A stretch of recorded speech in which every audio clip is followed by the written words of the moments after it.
Bem-vindo à Santa Liturgia Diária do dia 6 de junho de 2026. Hoje, com São Roberto, você vai conhecer a história de um santo arrancado da vida cômoda pela misericórdia de Deus, rezar com a liturgia do dia e ouvir um sermão com os comentários dos santos da Igreja, para que a palavra nos tire das sobras e nos leve à entrega inteira do coração. História do Santo do Dia. São Roberto nasceu por volta de 1080 na Alemanha, como o filho mais novo de uma família nobre. Tinha diante de si a carreira militar ou a religiosa. Escolheu o caminho da igreja, mas durante muito tempo viveu como quem queria servir a Deus sem abandonar o luxo, as festas e a vaidade. Tudo mudou quando, cavalgando por um bosque, foi atingido por um raio e caiu desacordado. Ao despertar, ouviu uma voz que o chamava a deixar a vida mundana e praticar a virtude.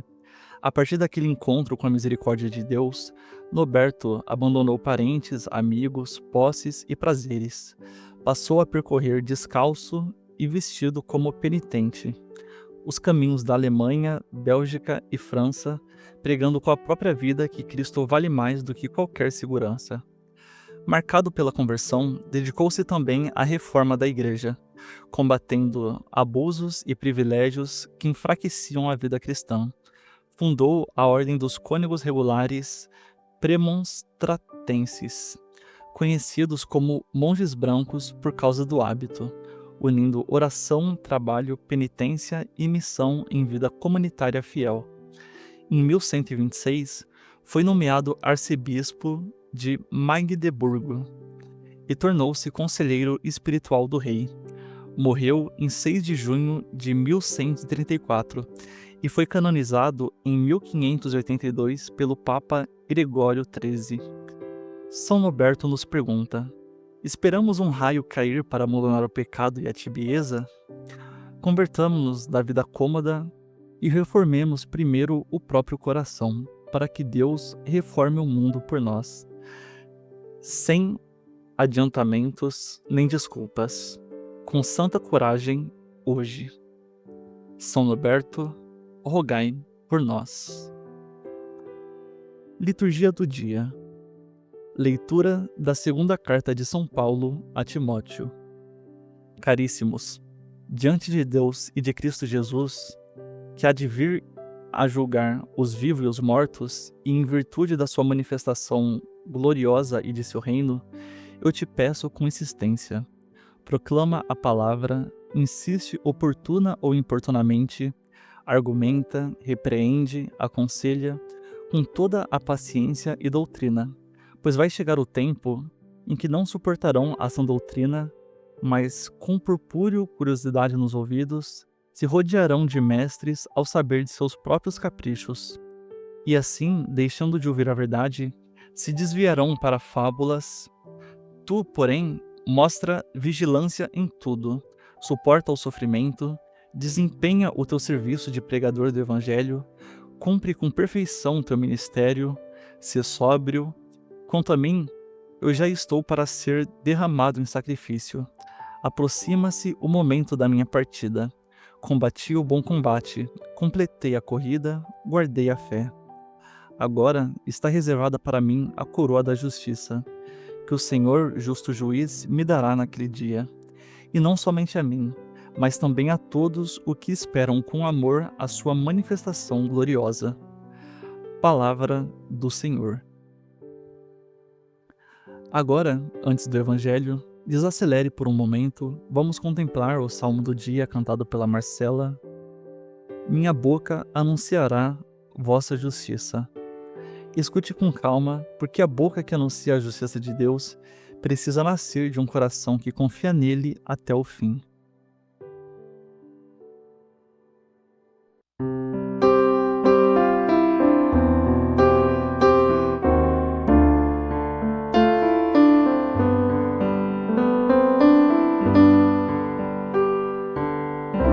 Minha boca anunciará vossa justiça. Minha boca anunciará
Agora, prepare o coração para o Santo Evangelho.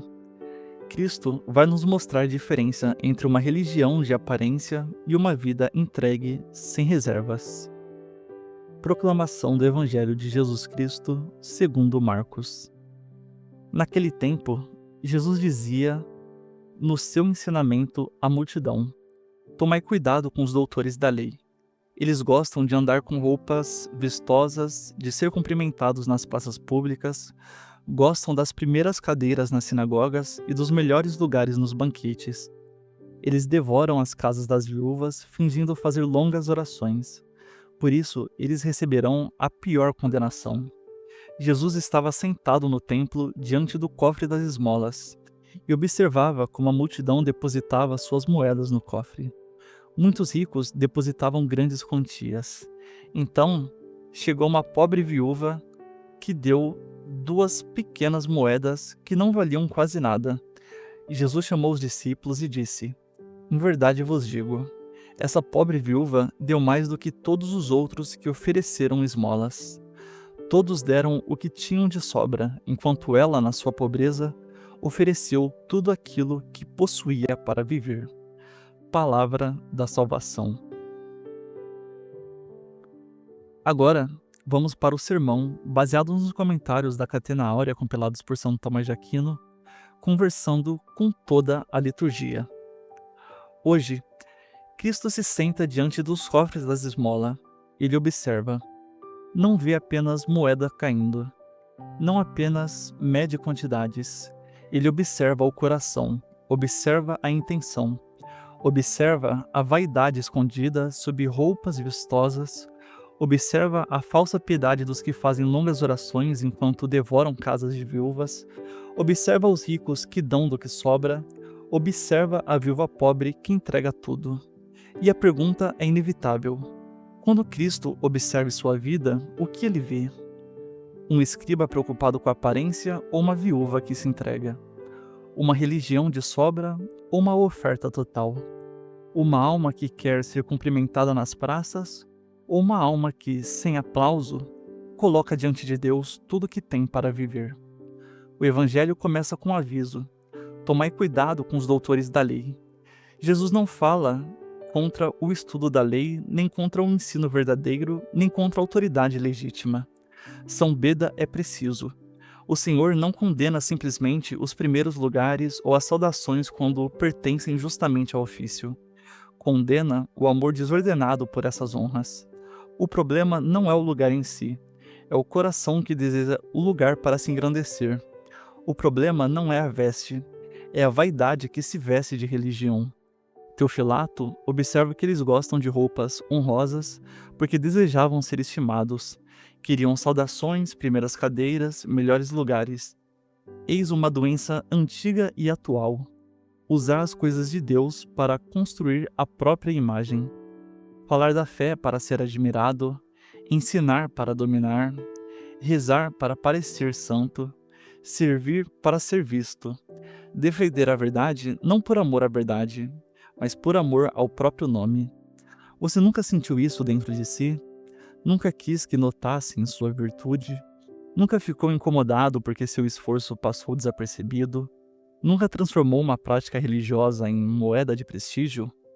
A vaidade espiritual é mais perigosa que a vaidade comum, porque aprende a falar a língua de Deus enquanto ainda serve ao próprio ego. Pseudo Jerônimo diz que, depois de refutar os escribas, Cristo queima como fogo seus exemplos secos e murchos. Que imagem forte! Há vidas religiosas que parecem árvores, mas estão secas. Há discursos longos, mas sem seiva. Há posições honradas, mas sem santidade. Há aparência de zelo, mas sem nenhuma caridade. Cristo não veio preservar essa madeira seca. Veio purificá-la.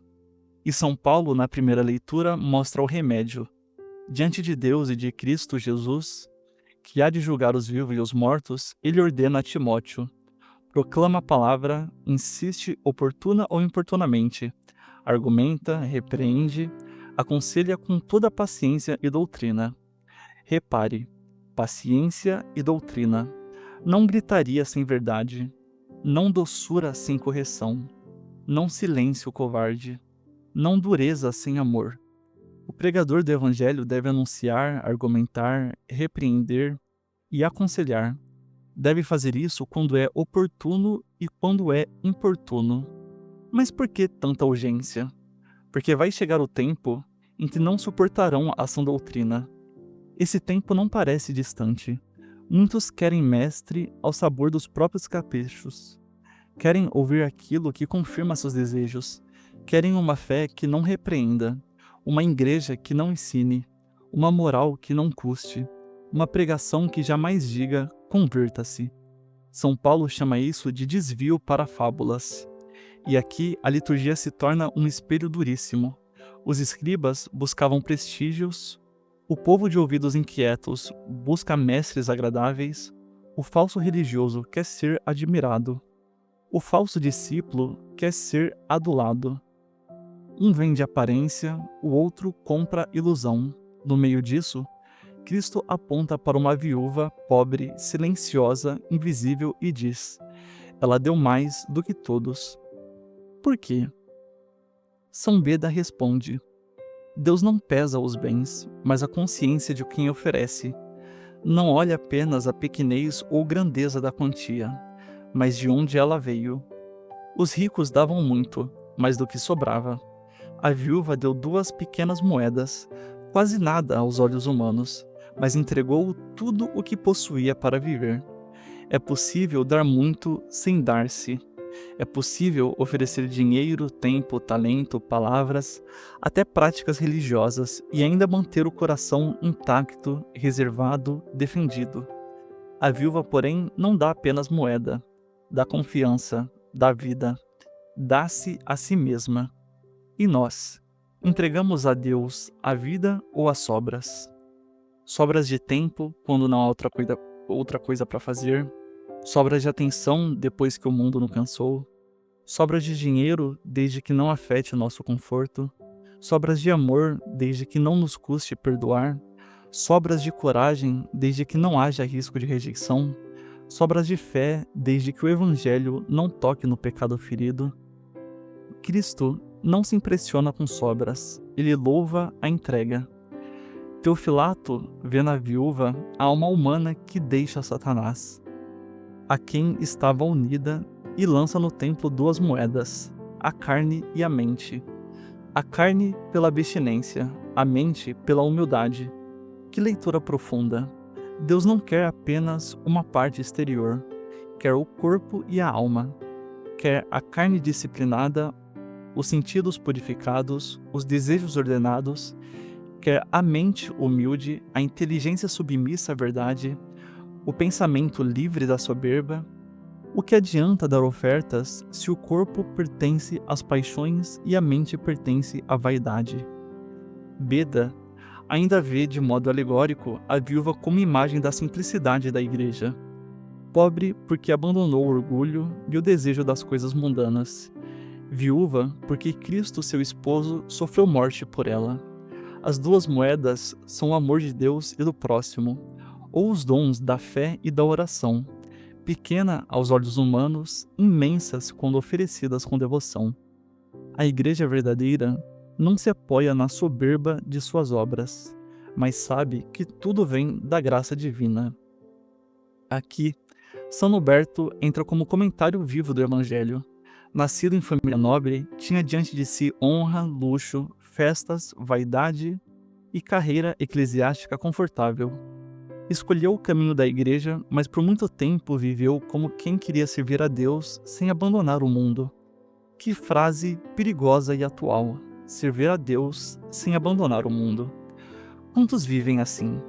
Querem Cristo, mas também a própria vaidade. Querem oração, mas sem penitência. Querem reforma da igreja, mas sem reforma do coração. Querem falar contra abusos, mas conservam seus pequenos vícios. Querem uma fé séria, mas não largam a vida cômoda. Esperam um raio cair para se converter. No caso de Norberto, caiu. Um raio o derrubou do cavalo e, ao despertar, ouviu o chamado de Deus para abandonar a vida mundana e praticar a virtude. Mas o ponto principal não é o raio, é a resposta. muitos recebem avisos, quedas, sustos, doenças, perdas, sermões, inspirações, confissões, e continuam iguais. Noberto levantou-se diferente. Abandonou posses, prazeres, vaidades, parentes e seguranças. Passou a percorrer os caminhos descalços, vestido como penitente e pregando com a própria vida que Cristo vale mais. E você? O que ainda precisa acontecer para abandonar a tibieza? Quantos avisos Deus já te deu? Quantas vezes a consciência ardeu, a palavra feriu, a graça chamou e você voltou a dormir? São Paulo diz: sê sóbrio. Palavra curta, exigente e esquecida. Sobriedade no falar, no vestir, no comer, no olhar, no desejo de aparecer, no uso das coisas, na relação com o poder, com a internet, com o dinheiro, com o próprio corpo. A sobriedade é inimiga da vida espalhada. O escriba vaidoso não é sóbrio, vive de aplauso. O povo de ouvidos curiosos não é sóbrio, vive de novidades. O cristão morno não é sóbrio, vive de desculpas. A viúva é sóbria, dá tudo e não se faz espetáculo. Suporta o sofrimento, desempenha teu serviço de pregador do evangelho, cumpre com perfeição teu ministério. Esta palavra vale para todo cristão dentro de sua vocação. Não basta começar, é preciso cumprir. Não basta desejar, é preciso perseverar. Não basta reformar os outros, é preciso deixar que Deus derrube nossas mesas internas, nossas roupas vistosas, nossos primeiros lugares, nossa fome de reconhecimento. São Noberto entendeu que reforma verdadeira começa pela conversão. Marcado pela misericórdia, dedicou-se a combater abusos e privilégios que enfraqueciam a vida cristã, mas não o fez como quem aponta o dedo de fora. Fê-lo como penitente. Fundou uma vida comunitária de oração, trabalho, penitência e missão. Eis o caminho, não reclamação estéril, mas santidade organizada, não crítica vazia, mas vida reformada, não discurso contra a decadência, mas exemplo que acusa pela luz. O salmo canta em nossos lábios, a oração de quem persevera. Não me deixes quando chega a minha velhice, não me falteis quando faltarem minhas forças. Paulo também fala como homem que se aproxima do fim. Eu já estou para ser derramado em sacrifício. Aproxima-se o momento de minha partida. Combati o bom combate, completei a corrida, guardei a fé. Que diferença entre Paulo e os escribas? Os escribas queriam ser vistos. Paulo quer ser derramado. Os escribas devoram casas de viúvas. Paulo entrega a própria vida.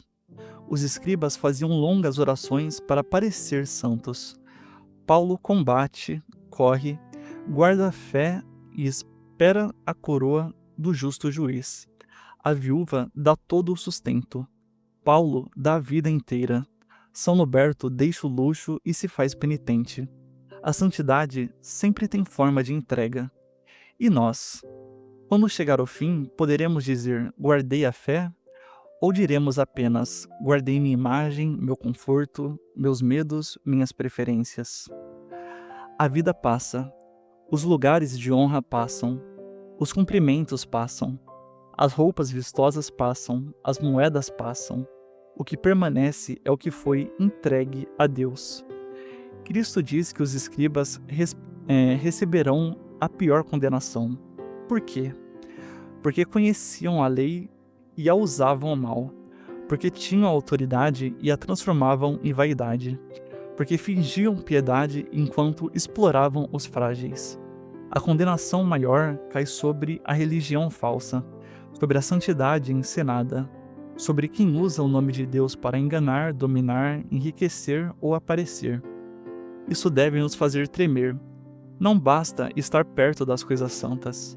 É possível estar no templo e ser condenado por hipocrisia. É possível fazer longas orações e devorar os pobres. É possível ensinar e não viver. É possível defender a doutrina com a boca e negá-la pela soberba. Por isso, a conversão precisa ser real, concreta e diária. O que fazer então? Proclama a palavra, permanece na sã doutrina, repreende o pecado em ti antes de apontá-lo nos outros, aconselha com paciência, suporta sofrimento, dá a Deus não apenas o que sobra, mas a vida. Combate o bom combate, completa a corrida, guarda a fé. Faz da tua boca anúncio da justiça de Deus, como canta o Salmo. Minha boca anunciará todos os dias vossa justiça e vossas graças incontáveis. E, sobretudo, aprende com a viúva. Ela não discursou, não exigiu lugar, não pediu reconhecimento. Apenas entregou.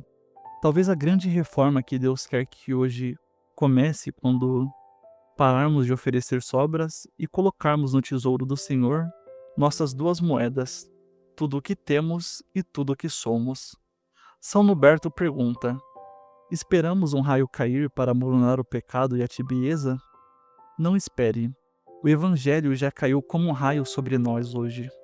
A palavra já desmascarou a vaidade dos escribas. A viúva já mostrou o caminho da entrega. Paulo já avisou que virá o tempo das fábulas. Cristo, justo juiz, há de julgar vivos e mortos. Converta-se agora, deixe a vida cômoda. Abandone a aparência. Não busque os primeiros lugares. Não use a oração como máscara. Dê a Deus o coração inteiro e que no fim, quando tudo o que a vaidade tiver passado, reste em nós a única coisa que vale: ter combatido o bom combate, completado a corrida e guardado a fé. Novamente, São Norberto, rogai por nós.